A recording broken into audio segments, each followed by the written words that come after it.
What's up, you guys? It's your boy Tony Approved, and I wanted to do something a little bit different today. I wanted to start talking about some of the shows that I've been watching on Netflix, because just like y'all, with this coronavirus, I've been stuck in the house and I've had time to catch up on all my shows. So, me and Miracle, my sister, Miracle. Hi. You silly. Okay, we just gonna have a little conversation about it and we'll see where this goes. Now, okay, Madam CJ Walker. What did you think about it? Because I know you love hair, and I figured that was going to be something that was going to really get your attention. It was good. Me and Mom, we watched all 4 episodes in one day because first, it was so good. Second, couldn't but put it down. Third, you relate to it so much, especially being a black woman. It's like, it's different. Did you keep up with the years that they were doing? Yeah, I think it started around, like 1908, 1913, and then I think it moved to 1937. I think she died in 1919. She did? Mm-hmm. Hold on, you want me to look up the years? Maybe. I mean, you can if you would like. But I think that it started from 08 to 10. And then from 10 to 13, I think that's how it went. Because I don't remember seeing past 13. But it was really good. I didn't think that I was gonna be able to watch it all in. You're right. setting. She did die in 1919. Mm-hmm. I don't know. The reason why I remember that is because there go that alignment stuff I be telling you about. Oh, because the number crazy? Alignment. Yeah. Yeah, like she died in 1919, and we're sitting here talking about her in 2020. I know you noticed how her doctor said put her on an all vegetarian diet. I ain't noticed that part. Well, she was dying. Oh, really? Yeah. And she had pushed that plate of vegetables away. No, I didn't. I didn't notice that part. Let me see. Stuff that stuck out. Okay, so the husband's daddy. What's the actor's name? Okay, I just looked it up. His name, this is Garrett Morris. Okay, Garrett Morris. You hear the stuff that he was talking about, like, when, I think the time period they were in was like 40 years after they was freed from slavery. 40 years? I think it was 40. Well, I don't know, because Madam C.J. Walker, I'm pretty sure she was born on a plantation. Hold on. You heard how crazy that was when she was just like, I think she was like married at 14, had a baby at 15, widowed by 20. I think that's when it was. But yeah, I do. I want to say this what he said because it stuck out to me because the way they was talking, like when he made certain references, like when they was gonna bring over Booker T. Washington for dinner. Okay, you're right. 1865, because that's when Juneteenth was. That's when I count slavery as being over. Yeah, because then he also mentioned about how him and Booker T was on like 3 plantations away or something. Mm-hmm. They threw a heavy shade at Booker T, and yes, they did. You can tell, because we learned about this in school. You can tell people who favor Booker T. Washington or people who favor W.E.B. Du Bois. So, for the listeners that don't know, what would you say the take is on the difference of their... Booker T. Washington was very much the way you get economic independence it's more so, it's very slow progressing. Mm-hmm. And it's kind of like you having to prove to white people that you're enough. That's kind of the take on it. That's not as much as the history that goes into it. But then W.E.B. Du Bois is more so... I don't need to prove who I am because we can depend on each other. We don't have to prove it to these other people. W.E.B. Du Bois was the first black man to be accepted into Harvard, and he said it was an honor for Harvard to have me. Okay. I favor W.E.B. Du Bois. And you know what's so crazy is I've heard all of this great stuff because I went to fam or whatever. Yes. But I'm not gonna lie, like sometimes it kind of slips, which is kind of crazy, which makes conversations like this important because it's just I'm so proud of you for knowing that. Good job. But what I was saying about, so yeah, they was free this is 40 years after them being free, and it's little comments that he would make about their time as slaves that it's just crazy. Like for an example, when they thought Booker T. Washington was coming over for dinner, yeah, and he was like, "How you gonna serve him this bathtub hooch?" And he was like, "Make you forget the 12 lashes." Oh yeah. And that was funny. I rewinded it for Mama to listen. I was like, right. You hear that? It's funny, but in reality, if you really think about it, like just the life that they lived on the plantation, they would get lashes, go home and have to drink that pain away. And you don't know because you don't drink, but alcohol make you a whole different person. So I that's why they call it a spirit. So that's, yeah. But But that's why, you know, I can see a whole bunch of fights happening, you know, between a man and a wife and just all type of stuff. Like, just... That's why prohibition happened. That's the only reason. White women got tired of their husbands coming home and beating on them, so they said, no more alcohol. The Great Depression came, they said, you know what? Give them the alcohol. Give them the alcohol back. They said, y'all been through enough. That was definitely something that stuck out to me. Another thing that I feel like stuck out to me was just the whole fact of... Oh, before I get to that, I like the fact that they really touched on that colorism. Like, the colorism thing. It was heavy. Heavy. And it's weird because... And it's so relevant still to this day. Yep. And you can tell how, like, it's just something that's just naturally been taught. Like, it's a mindset that is taught to you when you come into the world that even if they're not saying it, you automatically get certain things more privileges or more privilege. There you go. You get more privileges the lighter your skin is, and it's getting better now because we're kind of changing. I think the next generation will see more of it. Because you mean like my generation? Because my generation heavy with colorism, especially at school. Still. But see, what they'll say, they won't call it colorism. They'll say that's just my preference. This one boy, he was like, I like light skin features. And we were looking at him, we were like, what's wrong with you? Light skin isn't a different race. Light skin features are just black. What? We were so confused. But colorism is so deeply rooted and they'll just call it a preference and it's be like, why? I mean, I get you like what you like, but why would that be the main factor? That's so superficial. Yeah. But I think you kind of grow out of it too. It's like a slave. It's really the slave mentality. But it's also you hating yourself. Yeah. And that's crazy because I like the fact that it really showed both sides of the cookie because that's how I've always kind of looked at it. On one side, you had the darker shade who felt inferior to the lighter shade individual and felt like they had to work twice as hard to get there, which, you know, sometimes we do feel that way. But on the flip side, you have the lighter skin who, they get more privileges and they may know that, hey, I ain't really got to work that hard. I got to do a smile and get my way.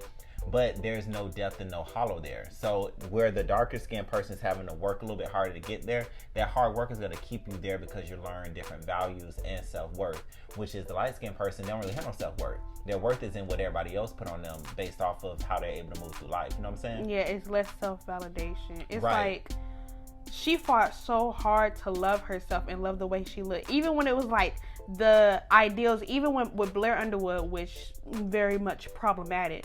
But even with him, when he drew that woman, and it's like, I didn't catch it until she went back and she saw him looking at the girls as they was on the bicycles. That's when I was just like, oh. And see, do you think that was her first time putting two and two together, or do you think she automatically knew exactly where it came from when she first seen it?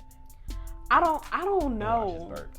You did? Mm-hmm. I don't know. I don't know, because of the way she looked starkly different than what them other girls look like. And it's just when he still who looked starkly different? Madam C.J. Walker. Okay. She looked very much different than the Black Gibson girl. Mm-hmm. But it's still the fact that even though he loved her or said he loved her, those ideas still creeped into his head about, oh, this is what every woman wants to look like.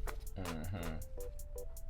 Which broke her confidence even more. Blair Underwood, I feel like that's when she should have been loving on herself, because at the same time he still was. That was my thing. You didn't really take too much to him, but I feel like he really. No, I did. In the beginning of the movie, I really liked him. He was very much supportive. I loved it. But even when it came to him, not excusing his behavior, but I feel like it wasn't like she was pulling him back in the house. You know what I'm saying? She was almost kind of pushing him away, but unintentionally.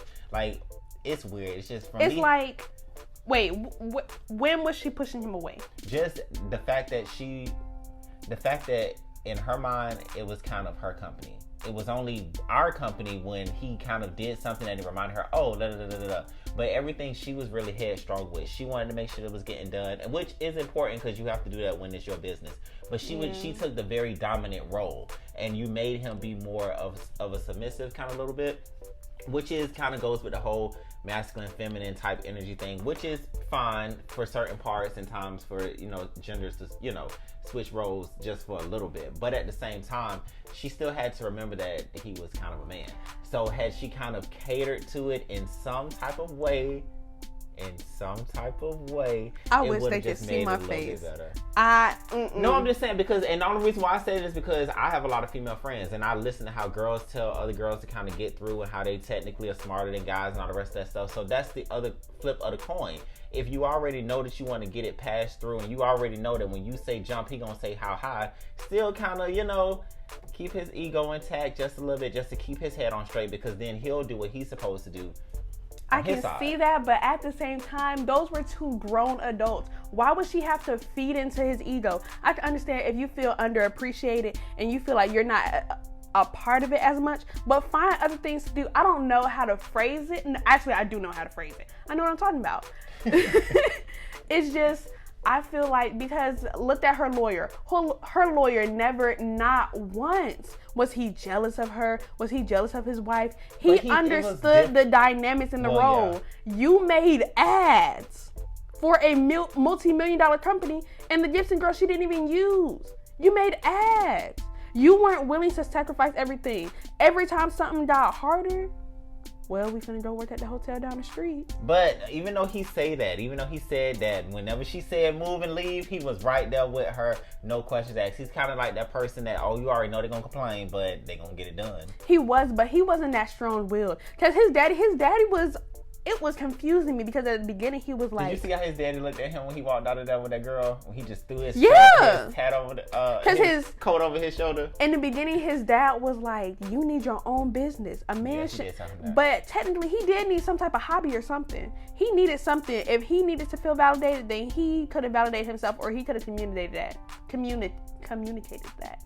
But then later on, his dad was telling him, he was like, you don't need to be with a girl like that.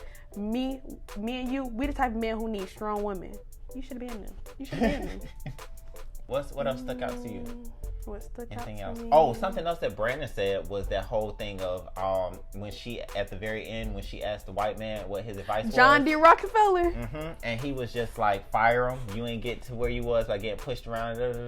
That's a real mentality of business people. And it is. Sometimes you do have to have that mentality, but not all the time. Right. Like, it's a even balance of it. And that's something that you really have to pay attention to. Because some people really have that mentality of, it's my way or the highway, or you need to really, but on the flip, if you really keep because I'm learning that too, if you're a business owner and you keep your circle small with really good employees and you take care of those employees, your business will get done really well. Because 9 times out of 10, those same employees will help you find somebody else that does the job to the exact same level, and you can kind of keep it in-house, not blocking everybody out. But you know what I'm saying? I just feel like I would have found another use for the sales girls instead of cutting off the entire deal. They could have did something. They could have been put in the factories or something. And that was my confusion. I didn't understand. So they just didn't want them to go. They were still going to have their jobs. Everything was still going to be the same. It's just the product was now going to be in the 50-cent stores. Well, they were sales girls, so technically you don't need to sell door to door if the stuff was going to be in the 50-cent store. But she was saying like something about within a year's time or something like that. Then she would pay them with something like that. And they were like, that's not a guarantee. We don't want that. Oh, see, that whole part went over my head. I was kind of confused as to, because I thought they just didn't want the products in the store because they didn't want it sold with other products that wasn't necessarily for black people. Okay. That's what I thought that their whole hoopla was about. Okay. Well, yeah, she really was good. I'm glad she made that decision. But yeah. Just in conclusion, go ahead. I was just gonna say, I love Fairy May. The little black girl at the end. Oh yeah. Yeah. She's good. Because her granddaughter is who worked on the film. Really? Yeah. And I saw that at the end. They said that her grandchildren are keeping the legacy alive and stuff like that. So technically, they're not related to Madison J. Walker, but like they took on her legacy. What do you think of Tiffany Haddish? We almost left out of Tiffany Haddish actually did a really good job acting. Yeah, she did. She did a really good job. I enjoyed it. Her and her husband was a hot mess. The little scene when they were like, well, this time I'm gonna dance on your grave. I was like, are y'all serious? Really? That was so funny. It was something else. When she She was like, what business was he trying to get? He was trying to get a juke joint. Yeah, he was like, she said something about, it's some joke that she threw in there. She was about the juke joint. She was like, that's pretend. This is real life, or some joke she made. That was funny, and that's when I like it when comedians play serious roles and they're able to throw jokes in at the right time and kind of still be like, the joke always slap because they don't get a chance to be funny throughout the whole movie.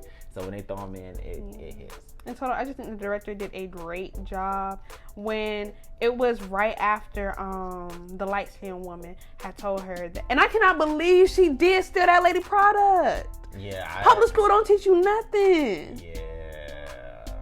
I was shocked, but she did make it better. I don't think she made it better. I think she just learned how to do it, and she used her salesmanship, and that's what made it better. Well, they said that it didn't smell like the sulfur. Okay, so she made one little tweak. Oh, man. But for real. I think the director did a great job because right after she had said that she could not sell her sales product, and on her best day she looked like she stepped off the plantation. It did a flashback in between what she looked like right then and what she looked like with no hair, and it just kept on flickering. It was just such good. I love black female directors because they get the job done. They increase diversity. It's just perfect. I have to put that in the back of my mind. Yes. Black female directors. Yes, black female directors get it done. Amazing. But yeah, it's that it plays with that whole thought process of we all look different to it. We all look different, everybody. Like, you see yourself a certain type of way and everybody else see you a certain type of way, and not the persona, but just literally how you look. Like, everybody can see what you look like, but they see you in different type of ways, and that's an example of her seeing herself completely. Yeah. Just completely worthless. Okay, so yeah, I think the next show I'm gonna do is the Tiger Show. Tiger King. Yeah, I'm gonna go ahead and do Tiger King because it didn't hit number one. So. Yeah, I've heard a lot of talk about it. Yeah, you ain't necessarily gotta watch it. What I'm gonna probably do, and for you listeners as well, I'm probably just gonna hop on with certain friend, whoever I get that don't watch the show, just hop them on, invite them on, and do it like that. If not, I'll just talk about it by myself and keep it moving. All right, you guys. Hope you guys enjoyed this episode. Please don't forget to like, subscribe, and share with all of your favorite people on earth. Okay? See you next time.